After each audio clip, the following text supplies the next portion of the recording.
আসসালামু আলাইকুম everyone, welcome to Prabhas daily life blog. অনেক দিন পরে হাজির হয়ে গেলাম আরও একটি ব্লগ নিয়ে। আসলে এত বেশি ব্যস্ত ছিলাম যার জন্য আমি আসলে দীর্ঘদিন কোনো ব্লগ একদমই আপলোড করতে পারিনি, কোনো ধরনের কন্টেন্ট তৈরি করার সুযোগও পাইনি। তো আজকে আসলে অনেক দিন পর আমি হাজির হয়ে গেলাম। ভাবলাম যে আমার যারা ভিউয়ার্স আছেন তারা অবশ্যই আমার জন্য অপেক্ষা করছেন আমার নতুন ব্লগের জন্য, আর এই জন্যই আসলে ঘরোয়া একটি ব্লগ আপনাদের সাথে আপলোড করে ফেললাম।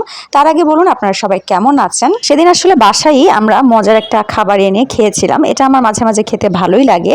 এটা ছিল মূলত নান রুটি এবং সেই সাথে চিকেনটাকে গ্রিল করে ওই গ্রিলগুলোকে পিস পিস করে তারা কিভাবে সুন্দর করে মশলাদার করে বিক্রি করে, আর সেই সাথে একটা লেগ পিস, আর এটার সাথে সালাদ হলে ভালো হয়, সাথে তারা সালাদও দিয়ে দেয়। তো যাই হোক, তো যেহেতু বাসায় এনেছি এখানে আসলে রিল্যাক্সে খাওয়া যাবে। তো ওদিন রাত্রে আমি খাবার আইটেম রান্না করেছিলাম ঠিকই, বাট তারপরে যেহেতু এগুলো এনেছে সো এগুলো খাওয়ার পরে আসলে আর রাত্রে কিছুই খেতে পারিনি। আর এগুলো আসলে মাঝে মাঝে খেতে ভালো লাগে, বাট যদিও এগুলো স্বাস্থ্যের জন্য একদমই ভালো না, বাট তারপর আসলে আমি এগুলো খাবার দেখলে একদমই নিজেকে কন্ট্রোল করতে পারি না। আমার যারা ভিউয়ার্স আছেন তারা তো জানেনই।